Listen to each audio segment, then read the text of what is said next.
எலெக்ஷனுக்கு அப்புறம் வரக்கூடிய கணிப்புகள் படி வந்து நீங்க நம்புறீங்களா சீமானை நாங்க வெற்றி பெறுவார்ன்றது? இல்லை, எனக்கு அதுல நம்பிக்கை கொஞ்சம் தளர்ந்து போச்சு. வெற்றி பெறுவார். ஆமா, வெற்றி பெறுறது தளர்ந்து போச்சு. எனக்கு காரணம் ஏன் தெரியுமா? இல்லை, அது மட்டும் இல்லை, காரணங்களை நான் சொல்லிடுறேன். எனக்கு வந்து அந்த நான் வெளிப்படை யாரையும் ஏமாற்றணுன்ற எனக்கு அந்த எண்ணம் இல்லை. எனக்கு ஏன்னா குறைஞ்சபட்சம் ஒரு 5000 ஓட்டு 10,000 ஓட்டு வித்தியாசத்தில் ஜெயிச்சுவாருன்ற அந்த நம்பிக்கை இருந்தது. ஆனால் அவர் கடைசி நேரத்தில் அவர் கொஞ்சம் அவருடைய இயல்பான வெள்ளேந்தித்தனத்தை வந்து இவனுங்க பயன்படுத்திக்கிட்டானுங்க. யாரு? டிவிக்கேல இல்ல, இவர் வந்து அந்த பிரபுன்ற வேட்பாளர் வந்து கட்டி தழுவி அது பண்ணிடக்கூடாது. அது அவாய்ட் பண்ணிடக்கூடாது. அது பண்ணிடக்கூடாது.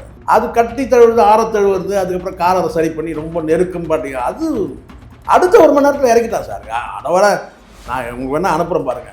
கீழே கமெண்ட்லாம் என்ன பண்ணியிருக்கான்னு பாருங்க. மெச்சூரிட்டி இல்லாத பசங்க அவனுங்க.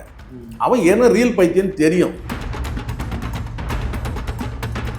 காரைக்குடியில் போட்டியிடக்கூடியது காங்கிரஸ், அதுக்கப்புறம் வந்து உங்களுக்கு அங்கே வந்து அமமுக, கரெக்டு. அதன் பிறகாக தாவேகா, நாம் தமிழர். கரெக்டு. இப்போ பெரும்பாலான கருத்துக்களில் வந்து 3rd பிளேஸ் தான் வந்து அண்ணன் சீமான் வருவார், அந்த அளவுக்கு வந்து இறங்கி வந்து 3rd பிளேஸ் வந்துட்டா நமக்கு சந்தோஷம். வரக்கூடிய கணிப்புகள் எல்லாம் பார்த்தீங்கன்னா இப்போ காரைக்குடியை தவிர்த்துட்டு நம்ம ஒட்டுமொத்த நாம் தமிழ் கட்சி பார்த்தோம்னா வாக்கு சதவீதம் குறையும் அப்படின்ற மாதிரிலாம் வருது இல்லையா? இல்லை, அதுதான் இப்போ நான் தான் சொல்கிறேன்னே. 8% குறையுமா? குறையத்துக்கு வாய்ப்பு இருக்குது. 8% தக்க வச்சுக்கிட்டா சந்தோஷம். ஆனால் முற்றிலுமாக வந்து 4% ஆயிரும், 3%, 2% ஆயிரும் அப்படின்னா அதெல்லாம் கிடையாது. அவ்வளோலாம் கிடையாது. அங்கே நான் இது என்ன நடக்கும்னு நான் சொல்கிறேனே. இப்போ சீமான் மீதான நம்பிக்கை உள்ள தம்பிகளும் சரி, தமிழ் தேசியத்தை சார்ந்தவங்களும் ஒருபோதும் மாற மாட்டாங்க. ஆமாம், சித்தாந்த ரீதியாக அரசியல் நடந்துச்சுன்னா சீமான் தான் வந்து முதலமைச்சர். இங்கே சித்தாந்த அரசியல் மட்டுமே நடக்கலை, சித்தாந்தமும் கவர்ச்சியும் கலந்த அரசியல் நடக்குது. விஜயை மென்ஷன் பண்ணுறேன். ஆமாம், இந்த முறை பிரகாசமான வாய்ப்பு நாம் தமிழர் எடுத்தான் விஜய். இப்போ நம்ம ஆரம்பத்தில் பேசும்போது என்ன சொல்லுவோம், சீமான் அண்ணன் கண்டிப்பாக வெற்றி பெறுவார். இல்லை, வெற்றி பெறுவார். இல்லை, நான் சொல்கிறேன் பாருங்க. அது நீங்கள் வந்து இப்போ நான் இப்படி நீங்கள் பதில் சொல்லுங்க. அப்போ இப்போ நான் மாற்றிக்க மாட்டேன். நான் சொன்னது உண்மை. சேப்பாக்கம் தொகுதிக்கு போகலை விஜய், குளத்தூர் தொகுதிக்கு போகலை, செந்தில்பாளையம் தொகுதிக்கு போகலை. இன்னும் வந்து பார்த்தீங்கன்னா விஐபி யாரெல்லாம் நிற்கிறானா அவங்களாம் போகலை. ஆனால் காரைக்குடிக்கு போனார். எப்படின்னா இப்போ சீமான் தோக்கணுன்றது விஜய் நினைக்கிறேன். அப்படி கிடையாது, நான் அப்படி சொல்லலை. நான் இந்த கேள்வி ஒன்றே கேட்டேன். இங்கெல்லாம் நீங்கள் வந்து தவிர்த்த நபர் அங்கே போக வேண்டிய அவசியம் என்ன? அந்த கேண்டிடேட்டுக்காக போயிருக்கு. கேண்டிடேட்டுக்காக போகல, நான் சொல்கிறேன் கேண்டிடேட்டுக்காக போகல. அங்கே நிற்கக்கூடிய காங்கிரஸ் வேட்பாளர் வந்து பார்த்தீங்கன்னா வந்து கார்த்தி சிதம்பரத்தோட ஃபேவரான ஆள். இவங்களுக்குள்ள ஒரு லாபி இருக்குது. யாருக்குள்ள ஒரு லாபி இருக்குது? விஜய்க்கு இந்த பணக்கார லாபி இருக்குல்ல இருக்குது. அப்போ இங்கே என்ன சொல்கிறேன்னா, அங்கே போனாரை தவிர பிரச்சாரம் பண்ணவே இல்லை. பிரச்சாரம் பண்ண அங்கே போகணும், கணிசமான வாக்குகள் வந்து பிரிக்கணும். யாருடைய வாக்கு பிரிக்கணும்? நிம்மதி ப்ராப்பர்ட்டி மேனேஜ்மெண்ட் உங்கள் பழைய வீட்டை புதிய வீடாக மாற்றலாம். வாங்க. வாய்ஸ் ஆஃப் நம்மளுடைய பார்வையாளர்களுக்கு வணக்கம். இன்றைய சிறப்பு நேர்காணலில் நம்ம இணைந்திருப்பவர் மூத்த பத்திரிகையாளர் திரு சேகரா ஜெய்சங்கர் அவர்கள். வணக்கம். வணக்கம். எக்ஸிட் பூல் வந்து ரிலீஸ் ஆகிருக்கு. இதில் நீங்கள் பார்த்தீங்கன்னா சீமான் அண்ணன், நான் குறிப்பாக அதை தான் பேசலாம்னு சொல்லிட்டு கூப்பிட்டதுக்கு, ஏன்னா அவர் வந்து தொடர்ந்து எல்லாத்தையும் தனிச்சே நிற்கிறாரு. காரைக்குடியை தேர்ந்தெடுத்ததுக்கான மிக முக்கியமான ஒரு காரணம், ஏற்கனவே ஒரு கணிசமான வாக்கு நாம் தமிழர் வந்து வாங்கியிருந்தாங்க. ஸோ அது ஒரு முக்கியமான ஃபேக்டர். ரெண்டாவது, ஒரு தலைவர் எங்கே வேணால் நிற்கலாம், இங்கே தான் நிற்கணும்னு சொல்லிட்டு அவசியம் வந்து கிடையாது. ஆனால் உங்களுக்கு அந்த போல்ஸில் வந்து இப்போது சீமானை வந்து ஜெயிப்பார் அப்படின்ற அளவுக்கு உறுதியான தகவல் வந்து இல்லாமல் இருக்கிறத இப்போ எங்களுக்கு அதை பார்க்கும்பொழுது எங்களுக்கு என்னடா இது, இன்னும் எவ்வளோதான் மனுஷன் உழைப்பார் அப்படின்னு சொல்லிட்டு கேள்வி வருது. எப்படி பார்க்குறீங்க? இல்லை, இது எனக்கு என்னன்னா, நான் பார்க்குற நான் பலமுறை பதிவு பண்ணியிருக்கிறேன். அது இங்கேயும் தான் நம்ம சொல்லணும் ஆகணும். ஆனால் ஒரு உண்மையை வந்து வேறு வழி இல்லாமல் பல இடத்துல சொல்லி தான் நான் தீரணும். அப்படி தான் இருக்குது இப்போது. ஏன்னா இதே வந்து இங்கே ஏதாவது ஒரு அரசியல் நடக்கணும். ஒன்று சித்தாந்த ரீதியாக அரசியல் நடந்துச்சுன்னா சீமான் தான் வந்து முதலமைச்சர். சீமான் தான் நம்பர் 1. இங்கே சித்தாந்த அரசியல் மட்டுமே நடக்கலை, சித்தாந்தமும் கவர்ச்சியும் கலந்த அரசியல் நடக்குது. விஜயை மென்ஷன் பண்ணுறேன். ஆமாம், விஜய் மட்டும் மென்ஷன் பண்ணல. விஜய் இப்போ தானே இல்லை, விஜய் மட்டும் மென்ஷன் பண்ணல. இப்போது கலைஞர் எடுத்துட்டாலும் வந்து பார்த்தீங்கன்னா வந்து அந்த கவர்ச்சி அரசியல் கொஞ்சம் உண்டு. இல்லை, நீங்கள் கவர்ச்சின்னா நான் எப்படி புரிஞ்சுக்கன்னா ஒரு one man show. One man ஷோன்னு நம்ம எடுத்துக்கலாம். அந்த ஒன் மேன் ஷோ எப்படின்றத பார்த்துங்க. இப்போ நாம் தமிழில் கூட ஒன் மேன் ஷோ தான். ஆனால் அந்த ஒன் மேன் ஷோன்றது எப்படி இருக்குது அதுதான் முக்கியம். அது வந்து எதை அடிப்படையை வச்சு இருக்குது?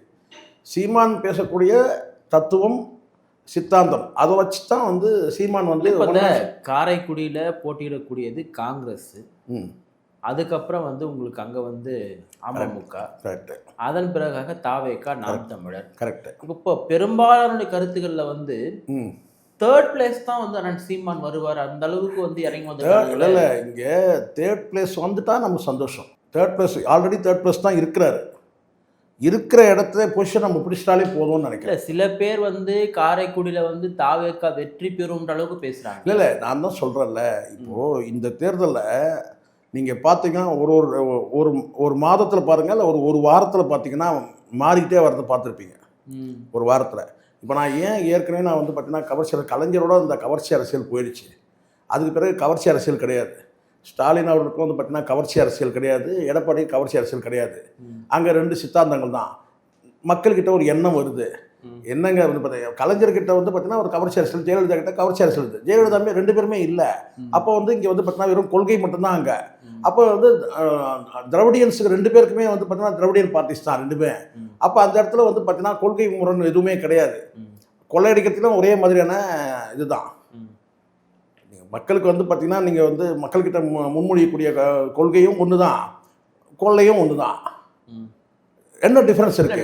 அப்போ அந்த இடத்துல இல்லை இந்த இடத்துல நீங்க சொல்ற பாயிண்ட் இல்லை இந்த இடத்துல இந்த முறை பிரகாசமான வாய்ப்பு நாம் தமிழருக்கு. இந்த முறை அதுவும் வந்து பார்த்தீங்கன்னா வந்து 3வது நபராக வந்து கடந்த தேர்தலில் வந்து பார்த்தீங்கன்னா வந்து மாற்றம் தரன்னு சொல்லி வந்த கமலஹாசனும் மாறியாச்சு. ஃபுல்லாகவே திராவிடியன் பார்ட்டியோட போய் சேர்ந்தாச்சு. விஜயகாந்த் இல்லை வந்து பார்த்தீங்கன்னா பிரேமலதா போய் திராவிடியன் பார்ட்டியோட சேர்ந்தாச்சு. இந்த முறை வந்து பார்த்தீங்கன்னா சீமானுக்கு நாம் தமிழுக்கு பிரகாசமான வாய்ப்பு எடுத்தான் விஜய். இல்லை நம்ம புது பிளேயர்ஸ் வந்து உள்ளே வரக்கூடாதுன்ற அளவுக்கு சொல்கிறதுக்கான ரைட்ஸ் யாரும் இல்லை. நான் இங்கே பாருங்க, நான் மீண்டும் நான் சொல்கிறேன், இங்கே நான் புது நபர்கள் வரக்கூடாது. இப்போ நீங்கள் என்ன சொல்கிறீங்கன்னா விஜய் வந்ததுனால தான் சினிமா கவர்ச்சி விஜய் தடுக்க முடியாது, அது தடுக்க முடியல. ஆல் ஓவர் இந்தியாவிலே கரெக்ட் இல்லை, கரெக்ட், தடுக்க முடியாது, உண்மைதான். அந்த தடுக்க முடியாத விளைவு என்னன்னு கேட்டிங்கன்னா, இங்கே நல்லா பண்ணீங்க, ஒருத்தரை வந்து கட்சியில் சேர்த்துட்டு அவனை வந்து பார்த்தீங்கன்னா நீங்கள் வந்து பக்குவப்படுத்துறதுன்னு ஒன்று இருக்குது, ஒரு தொண்டனை. ஓகே, இங்கே சீமான் கிட்ட அது நடக்குது. சீமான் கிட்ட ஒரே ஒரு மீட்டிங் அட்டன் பண்ணிங்கன்னா போதும், அவன் அதுக்கப்புறம் வந்து பார்த்தீங்கன்னா வந்து அரசியல் வாய்ப்படுவான். இல்லை இப்போ நான் குறிப்பிட்டுறேன், இப்போ கம்யூனிஸ்ட் கட்சியினுடைய அந்த கொள்கை பார்த்தீங்கன்னா சிறப்பான கொள்கை, எந்த சந்தேகமும் கிடையாது. ஏன் மெல்ட் ஆகலைன்னா வேற வழி இல்லாமல் கூட்டு வச்சுறாங்க. திராவிடியன் கம்யூனிஸ்ட் வந்து இப்போ நீங்க சொல்ற மாதிரி ஒரு தத்துவார்த்த ரீதியாக சிறந்த ஒரு கட்சி தான். ஆனால் அவன் போய் சேர்ந்த இடம் என்ன? இங்கே மில்லிட முடியல தனியாக நின்னா அதைத்தான் நான் சொல்கிறேன். நீங்கள் வந்து இப்போ வந்து உங்களுக்கு தெரியும், கம்யூனிஸ்ட்லேயே இப்போ வந்து பார்த்தீங்கன்னா இடது வலதுன்னு பிரிஞ்சது. அதை பற்றி பேசணும், நம்ம நிறைய பேச வேண்டியது இருக்குது, சரிங்களா? கம்யூனிஸ்ட் இடது கம்யூனிஸ்ட்டு வலது கம்யூனிஸ்ட்னு ஒன்று பிரிஞ்ச ஒரு காலகட்டத்தில். இப்போது நான் சொல்கிறேன் பார்த்தீங்கன்னா, இந்த மார்க்சிஸ்டில் இருக்கக்கூடிய அந்த கம்யூனிஸ்ட்டுகள் வந்து பார்த்தீங்கன்னா இடது கம்யூனிஸ்ட் இருக்கவங்ககிட்ட வந்து கொஞ்சம் மாறுபட்டு இருப்பாங்க பல வகையில். இல்லை கம்யூனிஸ்ட்னாலே இடது தானே, அதில் வலதுலாம் கிடையாது. இல்லை, வலது கம்யூனிஸ்ட் இருக்குது. கம்யூனிஸ்டில் வலதுசாரிகள் இல்லை நீங்கள் நினைக்கிறீங்களா? இல்லைன்னா நார்த்தெல்லாம் வந்து பார்த்தீங்கன்னா ஏன் உங்களுக்கு வெஸ்ட் பெங்காலெலாம் ஜெயிக்க முடியாது. இடது கம்யூனிஸ்ட் இருக்குது, வலது கம்யூனிஸ்ட் இருக்குது. இடத்துலயே வலது இருக்கும், அது தெரியாம இருக்கும். வலதுனா யாரை சொல்றேன்னு உங்களுக்கு தெரியும், நான் வலதுனா யாரை சொல்றேன்னு உங்களுக்கு தெரியும். புரியுங்களா சொல்றது? அவங்க ஆதிக்கம் இல்லாமலாம் கிடையாது. நீங்க நினைக்கிறீங்களா திராவிடியன் பார்ட்டிஸ்ல அவங்க ஆதிக்கம் இருக்கு? நீங்க என்ன சொல்ல வரீங்கன்னா, நான் ஓப்பனா சொல்றேன், இப்போ கம்யூனிஸ்ட்லேயே வந்து தேசிய செயலாளராக பொதுச் செயலாளராக போகக்கூட பல பேர் வந்து பார்ப்பன சமுதாய சார்ந்தவங்க இருக்கிறாங்க. அவங்க டாமினேஷன் இருக்கு. அதுதான் நான் கம்யூனிட்டி சொல்லி நான் எப்பவும் பேசுறேன், உங்களுக்கு நல்லா தெரியும். இருக்கு, அந்த தாக்கம் இருக்க தான் செய்யுது. இப்போ எனக்கு வந்து அது பிரச்சனையே கிடையாது. அவங்கள வந்து பார்த்தீங்கன்னா பிறந்த அளவும் கிடையாது, அரசியல பிறந்தள முடியுமா இவங்க இந்த கம்யூனிட்டின்றதுனால? இப்போ நம்ம எதையுமே செய்ய முடியாது. இதை மட்டும் எடுத்துக்கலாம். இப்போ நீங்கள் காரைக்குடின்ற ஒன்று கார்னர் பண்ணால் கூட பார்த்தீங்கன்னா அங்கே நிற்கிற 4 வேட்பாளர்கள் தாவேக உட்பட ஒரு கரிஷ்மாட்டிக்கா, ஒரு பிரபலமா, ஒரு லீடராக கன்சிடர் பண்ணுறது அண்ணன் சீமான் தான். அந்த இடத்துலயே வந்து அவருக்கு வாய்ப்பு குறைவு அப்படின்னு வராங்க. இல்லை நீங்கள் அதுதான் அந்த இடத்துல புரிஞ்சுக்கலாம். இப்போ நான் இப்போவும் சொல்கிறேன், அந்த இடத்துல வந்து பார்த்தீங்கன்னா வந்து காங்கிரஸ் திமுகவோட சேர்ந்து இருக்குது, சேராமல் இருக்குது. அதுவும் இந்த முறை வந்து பார்த்திங்கன்னா உங்களுக்கு ராகுல் காந்தியோட விசிட்டே வந்து பார்த்தீங்கன்னா வந்து நடக்கலை. உங்களுக்கு தெரியும், ஒரே ஸ்டேஜில் நடக்கலை. அப்போ முரண்பட்டு இருக்குது. ஏன்னா சிட்டிங் மெம்பர் ஆட்சிக்கு எதிரான, அப்படியே நீங்கள் டிஎம்கே ரொம்ப சப்போர்ட் பண்ணாலும் கூட பார்த்தீங்கன்னா ஆட்சிக்கு எதிரான ஓட்டுன்னு இருக்குது இல்லையா? அப்போது இந்த இடத்துல வந்து பார்த்தீங்கன்னா அமமுக வேட்பாளர் நிற்கிறாங்க. அமமுக வேட்பாளரும் கடந்த முறை தேர்தலில் வந்து பார்த்தீங்கன்னா 55,000 வாக்குகள் வந்து 45,000 வாக்குகள் வாங்குறாங்க. 55,000 வாக்குகள் வந்து பார்த்தீங்கன்னா பிஜேபி கேண்டிடேட் வாங்குறாரு. ஏடிஎம் கூட வந்து கூட்டணியில் இருக்கிறவங்க. அப்போ இந்த இடத்துல வந்து பார்த்தீங்கன்னா நாம் தமிழர் சீமான் நின்றுருந்தாருன்னா எப்படி பார்த்தாலும் வந்து பார்த்தீங்கன்னா வந்து கிராஸ் ரூட்டில் வந்து பார்த்தீங்கன்னா அவங்க வந்து கம்பைண்ட் ஆகி வேலை செய்யறதுக்கான வாய்ப்பு கிடையாது. அப்போ சீமானுக்கு வந்து வாய்ப்பு இருந்திருக்கும். இப்போ சீமானுக்கு விடக்கூடிய வாய்ப்பு வந்து வாக்குகள் வந்து நான் இப்போ மக்கள் மனநிலை தானே தீர்மானிக்குது. அதை மக்கள் மனநிலை தான் நான் சொல்கிறேன். இப்போ நான் கேட்குறேன், எல்லார்ட்டையும் அந்த ஒரு பேச்சு வருது. அது என்ன பேச்சு நீங்கள் நினைக்கிறீங்க? மாற்றம் வேணும், மாற்றம் வேணும். அந்த மாற்றம் யாருக்கிட்ட வந்திருக்கணும்? இந்த முறை வந்து கண்டிப்பாக மக்கள்கிட்ட வந்து மாற்றம்னு ஒன்று கேட்குறாங்கன்னா அந்த மாற்றம் யாருக்கிட்ட வந்துருக்கணும்? யாருக்கு மக்கள் வந்து அங்கீகரிக்கணும்ல. இப்போ என்ன ஒரு தலைவரா கரெக்டா மக்கள் அங்கீகரிக்கணும் இல்லையா? சராசரியா 20,000 வாக்குகள் கடந்த முறையே 35 லட்சம் வாக்குகள் வாக்களிச்சிருக்கிறாங்க. நல்லா புரிஞ்சுக்கணும். சும்மா ஏப்பசாப்பையெல்லாம் கிடையாது. 35 லட்சம் வாக்குன்றது குறைவான, அது வந்து கொஞ்சம் வாக்கா. நான் என்ன சொல்றேன், அப்போ இந்த இடத்துல கமலஹாசன் நிக்கலன்னா கமலஹாசன் வந்து பாத்தீங்கன்னா சராசரியா பாதி வாக்கு வாங்கியிருக்கிறாரு. இல்ல இப்போ நம்ம இல்ல நீங்க சொல்றது எனக்கு இப்போ கமலஹாசன் நிக்கலன்னு இப்போ கமலஹாசன் வந்துட்டாரு, விஜயகாந்த் வந்துட்டாரு, இவங்க எல்லாம் சினிமா சொல்றாரு. இவங்க சித்தாந்த அடிப்படையில் வரலன்னு நான் சொல்றேன். அது வந்து வந்தாலுமே கூட நம்ம பெர்ஃபார்மன்ஸ் தான் அதிகமா இருக்கணும். இல்ல நீங்க நல்லா புரிஞ்சுங்க. இங்க ஒரு கூட்டம் இருக்குல்ல, சினிமா காலமா வந்து பாத்தீங்கன்னா நீங்க எம்ஜிஆர் காலத்துல இருந்தே இருக்குல்ல. எம்ஜிஆருக்கு வாக்களிச்சது வேற வகை, அது வேற. எம்ஜிஆர் களத்தில் இருந்தார், கல அரசியல் இருந்தார், திராவிட அரசியல் இருந்தார், திராவிட கொள்கைகளோட இணைஞ்சு செயல்பட்டார். அப்படி இருந்தது. ஆனாலும் கவர்ச்சி மேலோங்கி இருந்தது எம்ஜிஆருக்கு. இப்போ நான் ஒரு சின்ன இது சொல்கிறேன். இப்போ திமுக அடிக்கிறதுக்காக எம்ஜிஆர் வந்தாங்க, ஜெயலலிதா வந்தாங்க, விஜயகாந்த் வந்தாங்க, ஈவன் எவ்வளோ பேர்லாம் வந்தாங்க திமுக அடிக்கிறது. இவங்கெல்லாம் ஆனாலுமே வந்து இவங்க யாராலுமே திமுக அடிக்க முடியல. இல்லை இங்கே பாருங்க, நல்லா புரிஞ்சுங்க. இந்த இடத்துல நான் ஒரு பதிவு பண்ணுறேன். நீங்கள் சொல்லக்கூடிய அத்தனை கட்சிகளை வந்து திமுகவோட எதிர்ப்பை வந்து வலியுறுத்தி தான் வந்தாங்க. ஆமாம். ஆனால் காலப்போக்கில் ஏன் அவங்க போய் சேர்றாங்க? இன்னைக்கு நீங்கள் எடுத்துங்க, வைகோ எடுத்துங்க, அதுல இருந்து பிரிஞ்சு வந்த கட்சி தான். ஏன் அதிமுக பிரிஞ்சு வந்த கட்சி அதிமுக பார்த்தீங்கன்னா வலிமையான ஒரு தலைமையில் இருக்குது. இன்றைக்கும் ஏதோ ஒரு தலைமையில் இருக்குது. ஆனால் அதுல இருந்து பார்த்தீங்கன்னா எதிர்ப்பு அரசியல் காட்டினவங்க எல்லாருமே அதில் தான் போய் ஐக்கியமாயிட்டாங்க. இப்போ நீங்கள் விசிகா உட்பட எல்லாருமே வந்து பார்த்தீங்கன்னா பாட்டாளி மக்கள் கட்சி உட்பட எல்லாமே வந்து பார்த்தீங்கன்னா 2 திராவிட கட்சிகளுக்கு நாங்கள் வந்து மாற்றம் தான் சொல்லி வந்தாங்க. மாற்றம் தர வந்துட்டு அவங்க தான் மாறினாங்களே தவிர இங்கே ஒரு மாற்றமும் நடக்கவே இல்லை. ஆனால் அந்த இடத்துல நீங்கள் கவனிங்க, கிட்டத்தட்ட ஒரு 16 வருஷம் வந்து ஒரு கட்சி. இன்னைக்கு விஜய் 2 வருஷத்துல வந்துட்டாருன்னு சொல்லிட்டு இப்போ சில பாண்டிய போன்ற சில பேர் பேசுகிறாங்கல்ல. நான் ஒரு ரொம்ப பணியோட ஒரு விஷயம் நான் சொல்கிறேன். 2 வருஷத்துல ஒருத்தர் வந்துட்டாருங்க. 2 வருஷத்துல வந்துட்டு பார்த்தீங்கன்னா அப்படியே திராவிட கட்சிகளை வந்து புரட்டி போட்டாரு, நிமித்தி போட்டாரு அப்படின்னு ரிசல்ட் வர்றதுக்கு முன்னாடி இப்போ வந்து புலம்புறத நம்ம பார்க்குறோம். நான் என்ன கேட்குறது தெரியுமா? இந்த நபர்கிட்ட ஒரே ஒரு கேள்வி தான் நான் கேட்குறேன். 16 வருஷமா ஒருத்தர் போராடி கிட்டத்தட்ட எந்த ஒரு என்ன சொன்ன கவர்ச்சி அலையுமே இல்லாமல் 35 லட்சம் வாக்குகள் 36 லட்சம் வாக்குகள் வாங்கியிருக்கிறார். அதை ஏன் பேச மாட்டேங்க யாருமே? அப்போ அதுலேயே உங்களுக்கு வந்து பார்த்தீங்கன்னா ஒரு வன்மம் தெரியுதானே செய்யுது.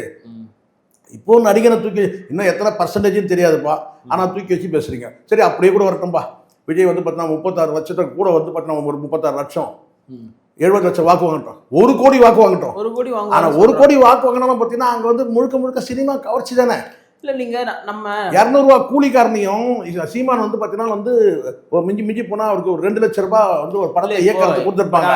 ஒரு 200 கோடி சம்பளம் வாங்குறோம். நானே குறுக்கிட்டு இப்போ நீங்கள் திமுக அதிமுக ஓட்டு போடுறவங்க பணத்துக்காக ஓட்டு போடுறாங்க, ரைட்? நான் அதை வந்து இல்லைன்னு சொல்ல, ஏதோ ஒரு கவர்ச்சிக்காக, நான் சொல்லக்கூடிய வாக்குறுதி கவர்ச்சிக்காக ஓட்டு போடுறாங்க.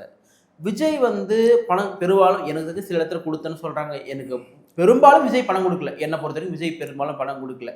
அப்போ அந்த பணம் கொடுக்காம தானே விஜய் கோட்டு போட்டிருக்காங்க. இல்லை அது நான் புரிஞ்சுக்கிறேன். நீங்க திமுக அதிமுக கோட்டு போட்ட மக்களை வந்து நான் சொல்றேன், நான் கேள்வி நான் சொல்றேன் பாருங்க. திமுக வந்து பணம் கொடுத்தாங்க, அதிமுக பணம் கொடுத்தாங்க. ஒன்று நல்லா புரிஞ்சுக்க, சராசரியா 3 லட்சம் வாக்கு இருக்குன்னு வச்சுக்க பிரதாப். நானே சொல்றேன் 3 லட்சம் வாக்குக்கு வந்து பார்த்தீங்கன்னா ஒரு தொகுதியில் இப்போ வந்து அதிமுக திமுக வந்து கண்டெஸ்ட் பண்ணுறாங்க.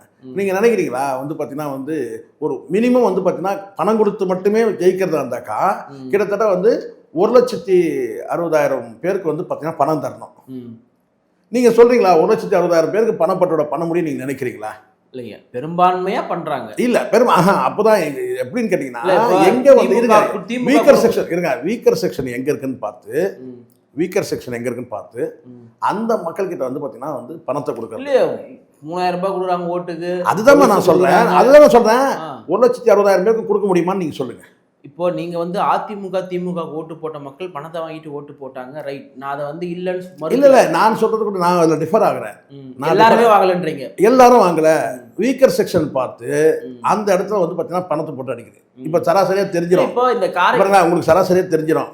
ஒரு உத்தேசமாக என்ன தெரிஞ்சுன்னு கேட்டிங்கன்னா, நமக்கு வந்து இந்த இடத்துல ஒரு 1.30, அதாவது 1,30,000 ஓட்டு வந்துடும் நமக்கு அப்படின்னு நீங்கள் நினைக்கிறீங்க. கூடுதலாக நமக்கு ஒரு 20 லட்சம் வந்து 20,000 வாக்குக்கு வாங்கணும். அந்த ஒரு 20,000 பேருக்கு வந்து பணத்தை பெற்றோட அப்படி ஒன்றும் நடக்கும். ஆனால் 1.5 லட்சம் ஓட்டு வாங்குறோமோ 1,60,000 ஓட்டு வாங்கும்போது எல்லாருக்கும் பணம் கொடுத்தெல்லாம் பண்ண முடியாது. நான் சொல்றது ரெண்டு ஒரு அப்ராக்சிமேட் தான் சொல்றேன். பர்டிகுலராக காரைக்குடி தொகுதி மட்டுமே எடுத்து பேசினா கூட நான் ஏற்கனவே சொன்னேன் இல்லையா, ஆல்ரெடி இருக்கக்கூடியவங்க வந்து இவரளவுக்கு புகழ்பெற்றவங்க கிடையாது, இவரளவுக்கு அந்த கண்டிப்பாட்டிக்கும் கிடையாது.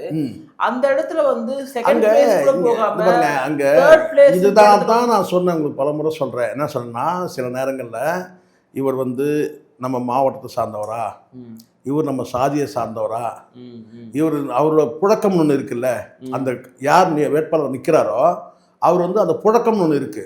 இப்போ உதாரணத்துக்கு ஒருத்தர் சொன்னாங்க, சிரிப்பு தான் வந்துச்சு எனக்கு. என்னன்னா, அவர் 2 முறை எம்எல்ஏ நின்னாருங்க.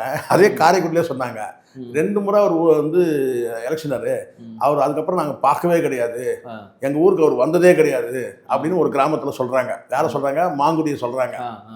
இன்னொரு இடத்துல என்ன சொல்றாரு கேட்டா, அவர் எங்க ஊருக்காருங்க, நாங்க நினைச்ச இடத்துல போய் சந்திக்க முடியுங்கன்றாங்க. இப்ப புரியுதுங்களா? நம்ம சென்னையில நடக்கிறது வேற பிரதாப். இப்ப நம்ம பாருங்க, இங்க உட்காந்துருக்கு, நம்ம கோயம்பேட்டில் உட்காந்துருக்கிறோம். அடுத்த தொகுதின்றது வந்து பாத்தீங்கன்னா, இங்க இருந்து பாத்தீங்கன்னா வந்து ஒரு 5 நிமிஷம் வந்து வண்டியை ரன் பண்ணாலே அடுத்த தொகுதி வந்துடும். ஆனா கிராமத்துல அப்படி கிடையாது. ஒரு கிராமத்துக்கும் இன்னொரு கிராமத்துக்கும் வந்து பாத்தீங்கன்னா கிட்டத்தட்ட 12-13 கிலோமீட்டர் இருக்கும். நீங்க காவல் நிலைய எல்லையை கூட நீங்க பாத்தீங்கன்னா, அந்த காவல் நிலைய எல்லை வந்து காவல் நிலையம் எங்கேயோ இருக்கும், அவனோட எல்லை வந்து பார்த்தீங்கன்னா அது எங்கேயோ ஒரு மூலையில் இருக்கும். அப்போ எப்படி வந்து பார்த்தீங்கன்னா கண்காணிக்கிறதுன்றது ஒரு பெரிய சவால், சேலஞ்ச் தானே எப்படி பார்த்தாலும். கிராமப்புறங்களில் சொல்கிறேன். இப்போ இவர் தேர்ட் பிளேஸ் இருந்தாலுமே அது பெருசுன்னு சொல்கிறீங்களா? அது இல்லை, ஏன்னா இன்னைக்கு உள்ள நிலவரம் வந்து பார்த்தீங்கன்னா, என் மனசில் நான் கணிக்கிறதுன்னு கேட்டால் இந்த 8% உங்களுக்கு அந்த இப்போ நம்ம ஆரம்பத்தில் பேசும்போது என்ன சொல்லணும், சீமான் அண்ணன் கண்டிப்பாக வெற்றி பெறுவார். வெற்றி பெறுவார். இல்லை நான் சொல்கிறேன் பாருங்க, அது நீங்கள் வந்து இப்போ நான் இப்படி நீங்கள் பதில் சொல்லுங்க. அப்போ நான் மாற்றிக்க மாட்டேன், நான் சொன்னது உண்மை.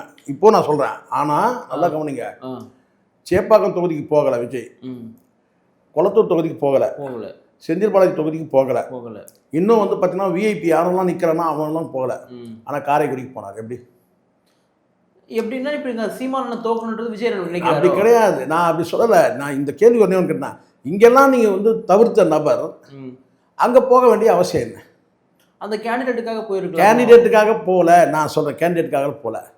அங்கே நிற்கக்கூடிய காங்கிரஸ் வேட்பாளர் வந்து பார்த்தீங்கன்னா வந்து கார்த்தி சிதம்பரத்தோட ஃபேவரான ஆள். புரியுதுங்களா? சரி. இவங்களுக்குள்ள ஒரு லாபி இருக்குது. யாருக்குள்ள ஒரு லாபி இருக்குது? விஜய்க்கு இந்த பணக்கார லாபி இருக்குல்ல, இருக்குது. அப்போ இங்கே என்ன சொல்லிட்டுனா, அங்கே போனாரை தவிர பிரச்சாரம் பண்ணவே இல்லை. பிரச்சாரம் பண்ணியிருந்தா விட அங்கே போகணும், கணிசமான வாக்குகள் வந்து பிரிக்கணும். யாருடைய வாக்கு பிரிக்கணும்? யாரு இப்படி மாற்றம் நம்ம அங்கே போய் இல்லை அங்கே போய் நின்ன உடனே நம்ம வந்து என்ன சொன்னோம், என்ன பேசணும்? இப்போ அங்கே வந்து டிவி கேக்கும் என்டி கேக்கு தாங்க போட்டின்ற மாதிரி பேச ஆரம்பிச்சிட்டோம். இதான் உண்மை. இப்போ இதே அவர் போகலன்னா அங்கே வந்து பார்த்தீங்கன்னா அங்கே வந்து போகக்கூடாதுன்னு நான் சொல்ல, இங்கே போனால் அங்கே ஏன் போகலன்னு கேட்குறேன். குளத்தூருக்கு ஏன் போகல, சேப்பாக்கத்துக்கு ஏன் போகல? இல்லை, இந்த எலெக்ஷனுக்கு அப்புறம் வரக்கூடிய கணிப்புகள் படி வந்து நீங்கள் நம்புறீங்களா சீமானை நாங்கள் வெற்றி பெறுவார்ன்றது? இல்லை, எனக்கு அதில் நம்பிக்கை கொஞ்சம் தளர்ந்து போச்சு. வெற்றி பெறுவார். ஆமாம், வெற்றி பெறுறது தளர்ந்து போச்சு. காரணம் ஏன் தெரியுமா? இல்லை, அது மட்டும் இல்லை, காரணங்களை நான் சொல்லிடுறேன். எனக்கு வந்து அந்த நான் வெளிப்படை யாரையும் ஏமாற்றணுன்ற எனக்கு அந்த எண்ணம் இல்லை. எனக்கு குறைஞ்சபட்சம் ஒரு 5,000 ஓட்டு 10,000 ஓட்டு வித்தியாசத்தில் ஜெயிச்சிருவாருன்ற அந்த நம்பிக்கை இருந்தது. ஆனால் அவர் கடைசி நேரத்தில் அவர் கொஞ்சம் அவருடைய இயல்பான வெள்ளேந்தித்தனத்தை வந்து இவனுங்க பயன்படுத்திக்கிட்டானுங்க. யாருன்னா டிவிக்கேல அவர் அந்த களத்துல போய் வந்து 2 பேரும் சந்திச்சு கட்டி தழுவுறது, அதை உடனே 1 மணி நேரத்தில் ட்ரோல் பண்ணிட்டானுங்க. ஆமா, இத்தனைக்கு அந்த சம்பவம் ஒரு 12 மணி 1 மணி வாக்கில் நடக்குது. அவர் நடந்துச்சு, அது நடந்துடக்கூடாது, ஒரு 8 மணி வரை நடந்துடக்கூடாது. ஏன்னா டிவிக்கே யாருடைய வாக்கு பிரிக்கலாம். இது ரொம்ப கீவேர்ட் நீங்க சொன்னது. அதுதான் சார் நான் சொல்றேன். டிவிக்கு நம்ம உண்மையை தானே பேசணும். நம்ம யாரையுமே ஏமாத்த, சீமானை ஏமாத்த கூடாது, சீமான் தம்பியில ஏமாத்த கூடாது. அங்க டிவிக்கே யாருடைய ஓட்டை பிரிக்கிறான் சார்? நீங்க சொல்லுங்க சார். பெரும்பாலும் வந்து நாம் தமிழ் ஓட்டு தான் சார் பிரிக்கிறான். நாம் தமிழ் ஓட்டு தான் பிரிக்கிறான். அங்கே வந்து பார்த்தீங்கன்னா களத்தில் வந்து பார்த்தீங்கன்னா வந்து ஸ்டாலின் போல சார். நீங்கள் சொல்லுங்கள். இந்த சைட்லேயே வந்து பார்த்தீங்கன்னா எடப்பாடி போல. அப்போ ஒரு ரூட்டு தானே அது. இல்ல இவர் வந்து அந்த பிரபுன்ற வேட்பாளர் வந்து கட்டி தழுவி அது பண்ணிடக்கூடாது. அது அவாய்ட் பண்ணிடக்கூடாது. அது பண்ணிடக்கூடாது. ம். வந்தால் கை கொடுத்துட்டு போயிருக்கலாம். அதுக்காக சில பேர் கேட்குறாங்க. இப்போ சாட்டை துறைமுகம்லாம் கூட கேட்குறாரு. என்னன்னா வந்து அதுக்காக எதிர்க்க வரும்போது பார்த்தீங்கன்னா நம்ம வந்து பேச முடியாதா, கை கொடுக்க முடியாதா? கை கொடுக்கறது தப்புன்னு சொல்ல, கை கொடுக்கறது தப்புன்னு சொல்ல. இப்போ நான் வந்து பார்த்தீங்கன்னா நமக்கு ஆகாத வந்தால் கூட கை கொடுக்குறோம்பா, இல்லை வணக்கம் சொல்கிறேன், அவ்வளோதான். அதோட கடந்து போயிடணும். அது பெருசாகாது. எதிர்க்க சந்திச்சாங்கன்னு சொல்லிட்டு அது கட்டி தழுவுறது, ஆற தழுவுறது, அதுக்கப்புறம் காலரை சரி பண்ணி ரொம்ப நெருக்கம் பாட்டிங்க. அது அடுத்த 1 மணி நேரத்தில் இறக்கிட்டான் சார். அதை விட நான் உங்களுக்கு வேணா அனுப்புகிறேன் பாருங்க. கீழே கமெண்ட்லாம் என்ன பண்ணியிருக்கான்னு பாருங்க. மெச்சூரிட்டி இல்லாத பசங்க அவனுங்க. அவன் என்ன ரியல் பைத்தியம் தெரியும், ரியல் பைத்தியம் தெரியும். அப்போது இந்த இடத்துல பிரச்சாரம் ஓடி. இப்போ நான் ரொம்ப நுணுக்கமாக பாருங்க. இப்போ சாட்டை துரைமுருகன் பண்ண பிரச்சாரம் வந்து பார்த்தீங்கன்னா முழுக்க முழுக்க டிவிக்கு அகைன்ஸ்டாக பண்ண அடி அடின்னு அடிச்சாப்புல. அந்த அவங்க அப்பன் பாட்டன் அவன் பூர்வீகம் அவன் வந்து பார்த்தீங்கன்னா என்னெல்லாம் வந்து கொலை வழக்கில் சம்மந்தப்பட்டிருக்காங்க எல்லாத்தையும் பிரித்து மேஞ்சான். அப்போ அது வந்து ஒரு வீரியத்தை கொண்டு வந்துச்சு மக்கள்கிட்ட. நீங்கள் தலைவரை கட்டி பிடிச்சிங்கன்னா என்ன ஆகும்? இல்லை அதை தவிர்த்துருக்கணும். அது எனக்கு அப்போவே எனக்கு அடுத்த 1 மணி சார் இது இந்த சாயந்தரம் நடந்திருந்தா கூட பிரச்சனை இல்லை சார். ஒரு 5 மணி 6 மணி வாக்கில் அதான் நானும் சொல்கிறேன். நான் மதியம் 1 மணி நேரத்தில் வந்து 1 மணிக்கு நீங்கள் உச்சி வெயில நீங்கள் அது பண்ணும்போது அப்படியே அடுத்த 10 நிமிஷம் எவ்வளோ கிளவராக இருக்கிறான்னு பார்த்தீங்களா? அரசியல் எப்படி பண்ண இவர் வெள்ளேந்தியாக இருக்கிறார். சீமான் இந்த விஷயத்தில் வெள்ளேந்தி நான் பார்த்துறேன். சூழ்ச்சி அரசியல் வந்து நம்ம பலியாகக்கூடாதுல்ல. நீங்கள் சாணக்கித்தனம் பண்ணுங்க, பண்ணாமல் போங்க. சூழ்ச்சி அரசியல் பலியாக பெரிய ஒரு நம்பிக்கை இருந்துச்சு. யார் வெற்றி இல்லை எனக்கு வந்து அந்த அதுக்கப்புறம் நான் வந்து இணையத்தில் ஃபுல்லாக வந்து பார்த்தீங்கன்னா நகை வந்து ஸ்ப்ரெட் ஆகுது சார். அது அப்போ அதை பார்க்குற சார் அங்கே மட்டுமே பாதிப்பு கிடையாது. இது ஒட்டுமொத்த 234 வந்து கேண்டிடேட்டுக்கும் அந்த இடத்துல பலவீனம் அடி வாங்குதில்ல. அப்போ பொறுப்பாக யோசிக்கணுமா இல்லையா? இந்த விஷயத்தில் பாரிசாலன் கூட பேசுறது நீங்கள் கேட்டிருப்பீங்க. நான் பரவாயில்ல, நான் எல்லாத்தையுமே பார்ப்பேன். எப்போவுமே நான் வந்து மாரிதாஸ் பேசுறதையும் கேட்பேன். நமக்கு சித்தாந்த அடிப்படையில் நமக்கு வேறு ஒரு ஐடியாலஜி இருந்தாலும் கூட கிஷோர் கே சாமி கூட பார்ப்பேன், மாரிதாஸை பார்ப்பேன், பாண்டியன் பார்ப்பேன். பாரிசாலன் தான் நான் வந்து பார்த்துருக்குறேன். பாரிசாலன் சொன்ன இந்த விஷயத்தில் பாரிசாலன் சொன்னது வந்து நான் சரிதான். இப்போ வரக்கூடிய கணிப்புகள் எல்லாம் பார்த்தீங்கன்னா இப்போ காரைக்குடியை தவிர்த்துட்டு நம்ம ஒட்டுமொத்த நாம் தமிழ் கட்சி பார்த்தோம்னா வாக்கு சதவீதம் குறையும் அப்படின்ற மாதிரிலாம் வருது இல்லையா? இல்லை அதுதான் இப்போ நான் தான் சொல்கிறேன்னே. 8% குறையுமா? குறையத்துக்கு வாய்ப்பு இருக்குது. 8% தக்க வச்சுக்கிட்டா சந்தோஷம். ஆனால் முற்றிலுமாக வந்து 4% ஆயிரும், 3%, 2% ஆயிரும் அப்படின்னா அதெல்லாம் கிடையாது. அவ்வளோலாம் கிடையாது. அங்கே நான் இது என்ன நடக்கும்னு நான் சொல்கிறேனே. இப்போ சீமான் மீதான நம்பிக்கை உள்ள தம்பிகளும் சரி, தமிழ் தேசியத்தை சார்ந்தவங்களும் ஒருபோதும் மாற மாட்டாங்க. ஆமாம். இந்த மாற்று அரசியல்னு சொல்லியிருக்கு இல்லையா? மாற்று அரசியல் விரும்பக்கூடியங்கன்னா 50%. இந்த 2 திராவிடியன் பார்ட்டி வேணாம்ப்பா, நாங்கள் 3ஆவதாக வந்து பார்த்தீங்கன்னா நாம் தமிழ் சீமானுக்கு வாக்களிக்கலாம் அப்படின்னு நினைக்கிறாங்க இல்லையா? அந்த வாக்குகள் தான் வந்து பார்த்தீங்கன்னா களவு போகுது தான் நான் சொல்லணும். இது கரெக்டாக அது சீமானுக்கு வர வேண்டிய வாக்குகள். இப்போ இதே மாதிரி இருந்தால் இப்போ அண்ணன் சீமான் காரைக்குடியில் ஒரு வெற்றி வாய்ப்பு பெறலைன்னு வச்சுங்களேன், நாம் தமிழ் கட்சி அந்த அங்கீகரிக்கப்பட்ட கட்சின்னு அந்த திருப்பி இழக்குதுன்னு வச்சுங்களேன், அதுக்கப்புறம் ஃப்யூச்சர் என்ன ஆகும் ஒரு பெரிய டவுட் இருக்கு இல்லையா கட்சிக்கு?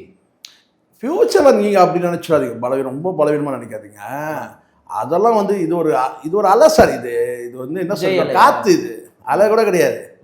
ஒரு காத்தடிக்கலையா? இப்போ புயல் அடிச்சுட்டா ஒன்று அப்படியே மறுபடியும் பழையபடியும் நிர்மாணம் பண்ணிடலையா? போஸ்ட் கம்மா விழுந்துடுது. இது ஒரு என்ன சொல்ல வேவுன்னு கூட சொல்ல முடியாது. இதை அலை கூட கிடையாது. இது வந்து பார்த்தீங்கன்னா ஒரு காத்தடிச்சா எப்படி ஒரு காற்று தான் இது. இது வந்து போஸ்டர் விழுந்துடும், இங்கே வந்து பார்த்தீங்கன்னா வந்து கூரை விழுந்துடும், மறுபடியும் நிர்மாணம் பண்ணிக்கலையா? அது மாதிரி தான் நாம் தமிழும் அப்படி தான். மீண்டும் மடைமாற்றம் பண்ணி சில ஓட்டுகள் போனால் கூட அடுத்தது வந்து இங்கே நிரந்தரமான மாற்று சீமான் தான். அதை முதல்ல புரிஞ்சுக்கணும். நிரந்தரமான மாற்று சீமான் தான் நாம் தமிழர். நாம் தமிழர் தான் நிரந்தரமான மாற்று. இது ஒரு டெம்பரரியான மாற்று. இப்படி தான் உயிரை வாங்குறாங்க ஒவ்வொருத்தரும். வந்து கமலஹாசன் அப்படி தான் பண்ணான். கமலஹாசன் வந்து என்ன சாதிச்சது என்ன சார்? இப்போ நீங்கள் சொல்லுங்கள் சார். ஒரு ராஜ்யசபா எம்பி சார், எம்எல்ஏ கூட இல்லைன்ட்டாங்க. சாதிச்சது என்ன? ஒன்றும் கிடையாது. ஒரு பாட்டு எழுதி கொடுத்த இல்லையா? இப்போ சாதிச்சதுன்னா இன்னொன்று இருக்குது இந்த இடத்துல. நாம் தமிழ் வளர்ச்சி தடுத்தீங்க. இப்போ விஜய் தடுக்கிறது, விஜய் செய்கிறது அதுதான். இதில் நிறைவாக கூட கேட்க விரும்புறது, இப்போ விஜய்க்கு வந்து இப்போ நம்ம வந்து ஒரு கணிப்பு என் மனசில் வச்சுருந்தேன். இவ்வளோ வாக்குகள் வரும், இவங்க தான் ஓட்டு போடுவாங்கன்னு சொல்லிட்டு ஒரு கணிப்பு வச்சுருந்தேன். ஓட்டு போடுற அன்னைக்கு பார்த்தீங்கன்னா என்னுடைய கணிப்பு ஒட்டுமொத்தமாக மாறுது. இல்லை அப்படி கிடையாது, விஜயுடைய தாக்கம் ரொம்ப பெருசாக இருக்கு, நீங்கள் நினச்சதோட ரொம்ப பெருசாக இருக்குன்றத நானே கண் கூட பார்த்தேன். இப்போ நம்ம பார்க்க போகிறோம், அது உண்மையாக பெருசாக தான் இருக்குது, ரொம்ப பெருசாக இருக்குது. அவ்வளோ பெருசாக இருக்கிறதுக்கான காரணமாக நீங்கள் எதிர்பார்க்குறீங்க? வெறுமனே கவர்ச்சி மட்டுமே சொல்ல முடியுமா? இல்லை, எனக்கு இது மிங்கிள் ஆயிடுச்சு. எப்படின்னு நான் சொல்கிறேன், எப்படின்னா பிரதானமாக வந்து பார்த்தீங்கன்னா வந்து கவர்ச்சி அரசியல். அதே சமயத்தில் கேட்டால் இந்த 2 திராவிடியன் பார்ட்டிஸில் வந்து பார்த்தீங்கன்னா இங்கே இவங்க வேண்டாம், திமுக வேண்டாம், அங்கே வந்து பார்த்தீங்கன்னா அதிமுக வாக்களிப்போம் அப்படின்னு சொல்லும்போது பார்த்தீங்கன்னா அங்கே வந்து பார்த்தீங்கன்னா வந்து அதிமுக தரப்பில் வந்து பார்த்தீங்கன்னா சரியாக வந்து வேலை நடக்கலை, வேலை செய்யலை. இப்போது நல்லா புரிஞ்சிக்கணும், அங்கே இவங்க வரும்போது என்ன சொல்கிறாங்க, திமுக வரும்போது என்ன சொன்னால் கொடநாடு வழக்கு சென்சிட்டிவான விஷயம். கொடநாடு வழக்குன்றது பார்த்திங்கன்னா அதிமுக ஜெயலலிதாவுடைய ஓய்வு பெற்ற அந்த இல்லம், அங்கே மிகப்பெரிய வந்து ஒரு கிரைம் நடக்குது. அப்போ இவங்க திமுக தரப்பில் என்ன சொல்கிறான்னு கேட்டிங்கன்னா, நாங்கள் வந்தோம்னா கொடநாடு வழக்கு எடுத்து நாங்கள் வந்து இதை பண்ணுவோம் இதை பண்ணணும் ஏதோ அறிக்கைலாம் விட்டாங்க. அது ஏதாவது நடந்ததான்னு கேட்டால் நடக்கவே இல்லை. சரி, இந்த சைட்லையாவது வந்து ஏடிஎம்கே சைடில் வந்து கேட்டால் ஒரு வீரியமான ஒரு அரசியல் நடந்தா, ஜெயலலிதா காலத்து அரசியல் நடந்தான்னு கேட்டால் அதுவும் இல்லை. அப்போ இவங்களுக்குள்ள ஏதோ ஒரு அண்டர்ஸ்டாண்டிங் இருக்கிற மாதிரியே ஒரு ஃபீல் ஆகுது மக்களுக்கு. இந்த சைட்லேயும் வந்து பார்த்தீங்கன்னா கடுமையான நடவடிக்கை எதுவும் எடுக்கலை, அந்த சைட்லேயே வந்து பார்த்தீங்கன்னா வந்து ஒரு கடுமையான வந்து தாக்குதல் நடக்கலை. சரிங்களா? எப்போ நடக்குதுன்னு கேட்டிங்கன்னா இடைத்தேர்தலை அவாய்ட் பண்ணுறாரு. இடைத்தேர்தலை அவாய்ட் பண்ணக்கூடாது, எவ்வளோலாம் போனோம், இடைத்தேர்தலை அவாய்ட் பண்ணுறாரு. அந்த இடைத்தேர்தலில் அதிமுக விழுந்த வாக்குகள்லாம் எங்கே போய் விழுந்ததுன்னு பார்த்தீங்கன்னா திமுக போய் விழுந்தது. நீங்கள் அதுதான் கவனிக்கணும். இதெல்லாம் நிறைய பேர் மறந்துடுறாங்க. இடைத்தேர்தலில் போட்டியில்லை சார், இடைத்தேர்தலில் போட்டியில்லைன்னு சொன்னால் விக்கிரவாண்டி தேர்தல் இடைத்தேர்தலில் போட்டி, அந்த வாக்குகள் இது எங்கெங்கே போச்சு, அதிமுக வாக்கெல்லாம் எங்கே போய் விழுந்தது, போடாமல் விட்டாங்களா? அப்பவும் போலிங் வந்து அதே சராசரியாக எப்போ வழக்கமாக வர அந்த 65 குறையல. அப்போ அந்த வாக்கு யாருக்கு போட்டாங்க? என்டிஏக்கு போட்டாங்களா? அதிமுக திமுகவுடைய பிழையை விஜய் சரி செய்ய. அப்போ அந்த இடத்துல எதாவது கேட்டிங்கன்னா இவங்களுக்குள்ள ஒரு அண்டர்ஸ்டாண்டிங்ன்ற மாதிரி ஆயிடுச்சு. நாம் எடப்பாடி செய்த தவறுகளை நான் சொல்லிட்டு வரேன். இடைத்தேர்தலில் நீங்கள் போட்டிட்டு இருக்கணும், தோத்தாலும் பரவாயில்ல போட்டிட்டு இருக்கணும், போட்டிடாது தப்பு, அதை முதல்ல செஞ்சிடணும். ஏன்னா அவர் பயமே என்னன்னு கேட்டீங்கன்னா 10 தோல்வி பழனிசாமி 11 ஆயிட போகுது. இப்போ என்னன்னா விஜய் வந்து எத்தனை விழுக்காடு வாங்குவார்ன்ற டாக் போயிட்டு விஜய் எத்தனை ஜெயிப்பார் என்ற டாக். அதுதான் இல்லை நான் இப்போ ஒரு விஷயம் உங்களுக்கு தெளிவாக நான் சொல்லிடுறேன். முதல்ல ஃபஸ்ட்டு இதை புரிஞ்சுங்க. அது கொஞ்சம் மீடியா ஹைப்பும் நடக்குது இப்போ, அதனால் நீங்கள் அதை வச்சு நீங்கள் சொல்கிறீங்க. முதல்ல இங்கே என்ன கேட்டால் மக்கள்கிட்ட நீங்கள் கேட்டதுன்னா இந்த நம்பிக்கை எதிரும் புதிரும்ன்ற அந்த நம்பிக்கை வந்து போயிடுச்சு. அதிமுகவுக்கு எதிரி திமுக, திமுகவுக்கு எதிரி அதிமுக, இந்த இது போயிடுச்சு. அப்போ அது போனதுக்கு காரணம் என்னன்னு கேட்டால் 3ஆவதாக ஒருத்தன் உள்ளே வரான், வந்துட்டான்னு கேட்டிங்கன்னா எனக்கு திமுக தான் வந்து எதிரி அப்படின்னு சொல்லும்போது அதிமுகவுடைய வந்து நிரந்தர எதிரியான திமுக வந்து இன்னொருத்தர் வந்து பார்த்தீங்கன்னா கேஷ் பண்ணுறான். ஆனால் அங்கே மிச்ச சாப்பிட்டு உட்காந்துட்டாங்க. அப்போ அந்த இடத்துல எடப்பாடி என்ன செய்யணும்னு கேட்டிங்கன்னா, எடப்பாடி உள்ளபடியே என்ன செய்யணும்னு கேட்டிங்கன்னா, எனக்கு வந்து திமுக தான் வந்து என்னுடைய எதிரி திமுக, புதுசாக ஒரு நடிகர் வந்திருக்கிறான் அவனும் எனக்கு எதிரின்னு சொன்னோம். ஆனால் விஜய் எதிர்க்கத்திலே தடுமாறினார், எதிர்க்கத்தை தடுமாறினார். என்ன இப்போ திமுக வந்து பார்த்தீங்கன்னா ஒரு வார்த்தை சொன்னாலும் அது கடுமையான எதிர்ப்பாகுது. காரணம் கேட்டிங்கன்னா விஜயை டிக்ளேர் பண்ணது தான். என்னன்னு கேட்டால் எனக்கு எதிரி யாருன்னா திமுகன்னு சொல்லிட்டு ஒரு வார்த்தை சொன்னாலும் போதும். ஆனால் இந்த இடத்துல என்னன்னு கேட்டால் கண்டுக்காமல் விடும்போது நம்மள அவர் எதுவும் தொடலைங்க அப்படின்னு சொல்லி நீங்கள் ஒதுங்கி போகிறீங்க. ஆனால் உங்களுடைய இருப்பு குறையுதாங்க. அப்போ அந்த இடத்துல நீங்கள் என்ன சொன்னீங்க, கரூர் விஷயத்தில் டபுள் கேம் ஆடுறீங்க, கரூர் விஷயத்தில் சட்டமன்றத்தில் வெளியே வரீங்க, வந்து பார்த்தீங்கன்னா பெரிய குற்றச்சாட்டு எதுவுமே சொல்லவே இல்லை விஜய் மீது, ஆளுங்கட்சி மீது மட்டும் குற்றச்சாட்டு சொல்கிறீங்க. அப்போ உங்கள் பார்வை என்னாச்சு கேட்டால் ஒரு என்ன சொன்ன ஒரு கருணை பார்வையாக போயிடுச்சு எங்கே விஜய் மீது. அதுக்கப்புறம் நீங்கள் கூட்டணிக்கு வந்து பார்த்தீங்கன்னா சிக்னல் விழுந்தாச்சு, அது விழுந்தாச்சு எதோ சொல்கிறீங்க, ஆனால் அவங்க அதை பற்றி கண்டுக்கவே இல்லை. அப்போயும் உங்களுடைய வேல்யூ போகுது, இருக்க ஸ்டெப் இறங்குது. அதுலையாவது நீங்கள் உறுதியாக அப்படியே நின்னீங்கன்னா பார்த்தீங்கன்னா திடீர்னு வந்து என்ன செஞ்சு கேட்டினா அவர் காலத்தாமதமாக போனது தானே 41 பேர் இறந்ததுக்கு காரணம் அப்படின்னு நீங்கள் சொன்னீங்க. சரி, அதெல்லாம் சொன்னீங்கல்ல, பிரச்சாரத்துக்கு போகும்போது எங்கேயாவது பேசுனீங்களா அது சம்மந்தமாக? இல்லை, பேசவே இல்லை. அப்போ வந்து தெரியுது என்னன்னு கேட்டிங்கன்னா வந்து ஏடிஎம்கே ஸ்டெப் டவுனு. அப்போ இப்போ நீங்கள் கேட்ட கேள்விக்கு வர்றேன். இப்போ எல்லாரும் சொல்லக்கூடியதுன்னு கேட்டால் வந்து எத்தனை பர்சன்டேஜ் வருவார்ன்றது போயிட்டு இப்போ எத்தனை சீட்டு ஜெயிப்பாருன்னு சொல்லலாம். நான் சொல்கிறேன், அது தப்பாக கூட முடியட்டும், அது சொன்னதில் வந்து நான் மாற்றம் செய்யவே மாட்டேன். விஜய்க்கு ஒரு இப்போ இந்த ஆஃப்டர் மீடியா அந்த பிரச்சாரம் முடிஞ்ச பிறகு பார்த்தீங்கன்னா இன்னும் அந்த பைத்தியம் தெரியல. என்னன்னு கேட்டால் அந்த மீடியா பைத்தியங்கள் தெரியல. இப்போ நீங்கள் சொல்லுங்கள், உங்களுடைய பார்வையை விட்டுறேன். 4,85,00,000 வாக்குகள், 4,85,00,000 வாக்குகள், மீதி சொச்சத்தை விட்டுருங்க, 85,000. இதை விஜய் வந்து பார்த்தீங்கன்னா 1 கோடி ஓட்டு வாங்கிடுவார் சார். அந்த நெருக்கத்தில் வாங்குவார். சரி, 1 கோடி வாங்குறாரு சார், நீங்கள் வருஷம் வச்சுக்கிட்டேன், மீதி எவ்வளோ சார் இருக்குது? இன்னும் இருக்கலாம். 3 கோடியே 85. அதை சரிசமமாக 2 பேரும் பிரிங்க சார், ஈக்குவலாக பிரிங்க. நம்ம ஏன்னா ஒரு சைடு பிரிச்சோம்னாக்கா இவர் திமுக ஆதரவு வருவாங்க, இல்லை இந்த சைடு தான். 2ஆ பிரச்சனை தான். 1 கோடியே 80 லட்சம் வாக்குகள் இருக்குது இல்லையா? அப்போ 1 கோடியே 80 லட்சம் பெருசா, 1 கோடி பெருசா சார்? விஜய் 3ஆவது இடத்துல தான் சார் இருக்கிறார். அப்போ கூட நீங்கள் சீட்டு கன்வர்ஷனை பற்றி நீங்கள் பேசுகிறேன் சார். சீட்டு கன்வர்ஷன் வந்து பார்த்தீங்கன்னா அது 20 வருஷம் நடக்குமான்னு கேட்குறேன். நான் சொல்ல 1 கோடி ஓட்டு வாங்குவார் நீங்கள் இல்லை, நான் அதை விட்டுருங்க. நடக்குமான்னு கேட்குறேன். நடக்காது. நான் சொல்கிறேன் பாருங்க, ஒரு 5 சீட்டு வரலாம் சார், ஒரு 5 சீட்டு வரலாம். நீங்கள் நினைக்கிற மாதிரிலாம் இப்போ நான் சொல்கிறேன் பாருங்க, என்ன நடந்ததுன்னு கேட்டால் கடந்த முறை டிஃபரன்ஸ் நீங்கள் ஒரு தொகுதி நான் எடுத்து பார்த்தேன். அதிமுக திமுக டிஃபரன்ஸ் பார்த்தீங்கன்னா ரொம்ப ரேராக தான் வந்து பார்த்தீங்கன்னா வந்து 15,000 20,000 வாக்குகள் இருக்குது. ரொம்ப ரொம்ப குறைவான ஒரு 10 தொகுதி அவ்வளோதான். மீதியெல்லாம் சராசரியாக வந்து பார்த்தீங்கன்னா 30,000 வாக்கு அப்படி தான் இருக்குது. இப்போது 20,000 வாக்குகளில் வந்து பார்த்தீங்கன்னா கிட்டத்தட்ட ஒரு 60-70 தொகுதி வந்துன்னு வச்சுங்களேன். சீமான் வந்து கிங் மேக்கர் சொல்லியிருப்பாங்க லாஸ்ட் டைமே. ஏன் சொன்னால் வாக்கு வித்தியாசம் எல்லாமே வந்து பார்த்தீங்கன்னா 40,000 50,000 35,000 இப்படி தான் இருக்குது. சீமான் வாங்கினது பார்த்தீங்கன்னா சராசரியாக 20,000 வாக்குகள் ஓவரால் மொத்தமாக 20லேருந்து ஒரு சில தொகுதியில் வந்து 15,000 18,000 இப்படி. அப்போது இந்த இடத்துல வந்து பார்த்தீங்கன்னா இதே வந்து சீமான் வந்து பார்த்தீங்கன்னா ஒரு தொகுதியில் 40,000 வாக்குகள் வாங்கியிருந்தான்னு வச்சுங்களேன். இங்கே டிஃப்ரென்ஸ் பார்த்தீங்கன்னாங்க, இதே நாம் தமிழர் மட்டும் வந்து பார்த்தீங்கன்னா இந்த யாரோட அணி சேர்ந்துருந்தாங்கன்னா அவங்க தாங்க கிங் மேக்கர் அப்படின்னு சொல்லியிருப்பாங்க. அப்போ அந்த கிங் மேக்கர்ன்ற அந்த நேம் வரல. வராதுக்கு காரணம் என்னன்னு கேட்டிங்கன்னா அங்கே கமலஹாசன் வந்து பிடின்னு போயிட்டார் ஒரு 15,000 ஓட்டை. இங்கே 25 அங்கே 15 என்னாச்சு? 40,000 ஓட்டு இங்கே வந்துருக்கணும். புரியுது. ஸோ அங்கே அது கமலஹாசன் விழுந்த ஓட்டு கவர்ச்சியாக இருந்தால் கூட அங்கே மாற்றம்னு பேசின நபர் 2 கட்சிகளும். இதுதான் நம்ம புரிஞ்சிடும். அப்போது விஜய்க்கு வந்து பார்த்தீங்கன்னா இந்த இடத்துல வந்து கேட்டிங்கன்னா சராசரியாக இந்த 40,000 வாக்கு இருக்கு இல்லையா, அங்கே வந்து திமுக வந்து கூடுதலாக எண்ணிக்கை பெறுதுன்னா ஒரு 5,000 ஓட்டில் ஜெயிக்கலாம். 40,000 ஓட்டில் ஜெயித்தவங்க, லீடில் ஜெயித்தவங்க 5,000 ஓட்டில் ஜெயிக்கிறாங்க. இப்போ முதலமைச்சர் வந்து ஸ்டாலின் வந்து பார்த்தீங்கன்னா வந்து வெள்ளியும் தங்கத்தையும் உருக்கி ஊற்றிட்டாங்க அங்கே ஃபுல்லாகவே, அங்கே குளத்தூரில். ஆனால் அப்படின்னா வந்து பார்த்தீங்கன்னா 1 லட்சம் ஓட்டு வந்து இலக்கு டார்கெட் வைக்கிறாங்க. 1 லட்சம் ஓட்டு வித்தியாசத்தில் வந்து ஜெயிக்கணும்னு சொல்லிட்டு அங்கே 50,000 வந்து பார்த்தீங்கன்னா வந்து 50,000 ஓட்டை ஜெயிக்கிறாருன்னு வச்சுங்க, பேச்சுக்கு சொல்கிறேன், ஒரு உதாரணம் தான் நான் சொல்கிறேன். அந்த 50,000 எங்கே போய் யார்கிட்ட போச்சு? விஎஸ் பாபுகிட்ட போயிருக்கு.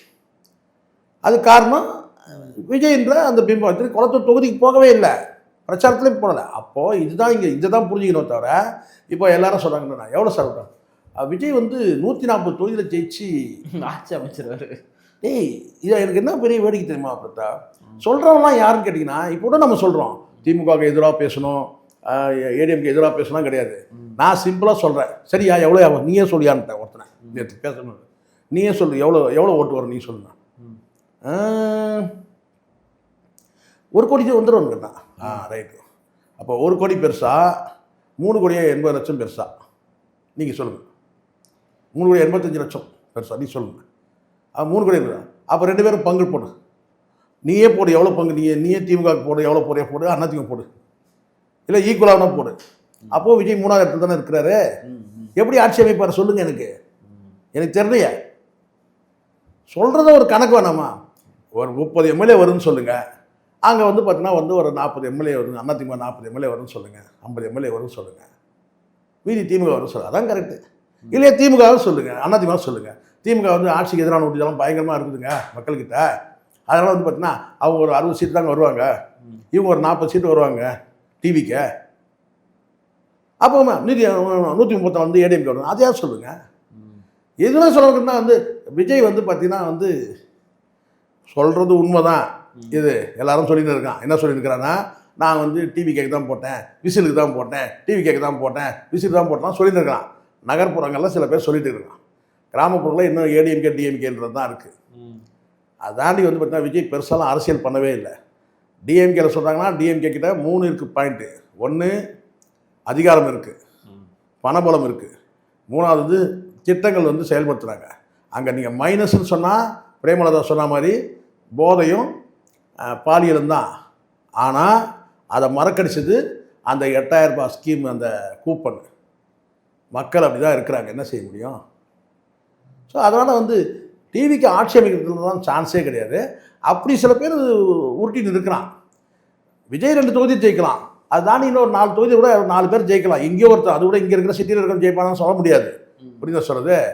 ஆனால் ஓவரால் நீங்கள் வந்து பார்த்தீங்கன்னா வந்து ஒரு 5 தொகுதி 6 தொகுதி வரலாம். புரியுதா சொல்கிறது? அது தாண்டி வரதுக்கெல்லாம் வாய்ப்பே இல்லை. வாக்கு சதவீதம் வரும், நிச்சயமாக வரும். அது வந்து பார்த்தீங்கன்னா வந்து இவங்க சொல்கிற மாதிரி இருந்தால் வந்து 25% 30%லாம் சொன்னாங்க இல்லையா சார்? 30% ஓட்டு வாங்கினாக்கா எம்எல்ஏ கன்வென்ஷன் ஆகிடும் சார். ஆமாம், அதெல்லாம் சான்ஸ்லாம் கிடையாது. ஒரு தொகுதியில் 20% வாங்க, ஒரு தொகுதியில் வந்து பார்த்தீங்கன்னா 15% வரும். ஒரு சில தொகுதியில் இருக்குது, ஒரு சில இடத்துல 7% வருது, 8% வருது, 6% வருது. கிராமப்புறங்கள்லாம் 1% கூட விசில் சின்னத்தில் போடல, சூரியனா ரெட்டடையாக தான் பார்த்து போடுறாங்க. ஸோ இப்போ நீங்கள் எல்லாத்தையும் நீங்கள் கணக்கெடுக்கணும்ல. கிராமப்புறம் உங்களுக்கே தெரியும், நீங்கள் எந்த கிராமத்துக்கு வேணாலும் போங்க, உள்ளுக்குள்ளே கிராமத்துக்குள்ளே போனாங்கன்னா அங்கே எதாவது டிவிக்கேன்னு எதனா பேசுகிறானா, விஜய் எதனா பேசுகிறானா? கிடையவே கிடையாது. நீங்களாம் மனசில் கற்பனை பண்ணிக்கிறது என்னன்னு கேட்டிங்கன்னா வந்து விஜய் வந்து டிவி இருக்கிற இடத்துலலாம் வந்து விஜய் போயிட்டாரு, அங்கே படம் பார்த்துட்டு போயிடுவான். அங்கே பிரச்சாரம் பண்ணுறதுக்கோ வந்து அவன் கட்சியை அந்த கட்சியை பற்றி பேசுகிறதுக்கோ அதெல்லாம் கிடையாது. அப்படியே ஓட்டு போட்டாலும் பார்த்தீங்கன்னா அங்கே இருக்கிற வீட்டில் இருக்க பெரியவங்க யாரும் போட மாட்டாங்க, சின்ன பிள்ளைங்க ஒன்றா இருப்பான், அவங்க ஒன்றா போடானுங்க. சரிங்களா? அதனால் இதெல்லாம் வந்து கற்பனை உலகத்தில் வாழ்ந்துட்டு இருக்கக்கூடாது. விஜய்க்கு ஃப்யூச்சர் வேணா இருக்கலாம், அது விஜய் ஃப்யூச்சர் கதையெல்லாம் அப்புறம் பார்த்துக்கலாம். முதல்ல வந்து பார்த்தீங்கன்னா வந்து ஸ்டாண்ட் பண்ணணும் அடுத்த 5 வருஷம், அதுக்கப்புறம் 31 கதையை பார்த்துக்கலாம். 31 வாய்ப்பு இருக்குது, ஆமாம் வாய்ப்பு இருக்குது. ஆனால் அந்த வாய்ப்பு வந்து கரெக்டாக பயன்படுத்திடல. முதல் வாய்ப்புலேயே நீங்கள் சறுக்க ஆரம்பிச்சிட்டிங்கன்னா அதுக்கப்புறம் உங்களுக்கு இறங்கு முகம் தான். அலை எப்பயும் ஒரு தடவை தான் அடிக்கும். புரியுதா சொல்கிறது? அதுக்கப்புறம் வராது. வரும்னு காத்துன்னு இருக்கலாம். ஒன்றா சுனாமி கூட வந்துச்சு, இது அடுத்து சுனாமி வரும்னு சொல்லிட்டு இருந்தால் யாரும் வந்து கடலுக்கு போகாமல் இருக்கிறாங்க. நீங்கள் சொல்லுங்கள், சுனாமி வந்துச்சு சார், மொத்தமாக அள்ளின்னு போயிடுச்சு இல்லை? அதே அலை தானே அடிக்குது, அதே கூட்டம் அங்கே உட்காருதா இல்லையா? இது அங்கே டாவடிக்க போனோன்னு வந்து அலை தூக்கின்னு போயிடுச்சு, இது காற்று வாங்க போனோன்னு தூக்கின்னு போயிடுச்சு, வாக்கிங் போனோன்னு தூக்கின்னு போயிடுச்சு, இது நல்ல காதல் கள்ளக்காதல் எல்லாம் அங்கே சுனாமி அடிச்சுன்னு போயிடுச்சு. ஆனால் இப்போ போகாமல் இருக்காங்க யாராச்சும்? அப்படிலாம் இல்லையா? சுனாமி வரும்னு தெரிஞ்சால் கூட அது பாட்டு வரட்டுங்க அப்படின்னு சொல்ல. அதே தான் இப்போ. அதுக்காக வந்து நான் வந்து விஜய் அடுத்து 37 வந்து முதலமைச்சர் ஆகிடுவார் சொல்லிட்டு யாராவது போட்டிடாமல் இருக்க போகிறாங்களா? இல்லை நாம் தமிழ் போட்டிடாமல் இருக்க போகிறாங்களா? களத்தில் எல்லாருமே இருப்பாங்க. பிரதாப், நீங்கள் பாருங்கள், நம்ம இதே இடத்துல உட்காந்து பேச போகிற பாருங்கள். நிகழ்ச்சியில் பங்கேற்று உடைய பல்வேறு கருத்துக்களை பகிர்ந்து. நன்றி.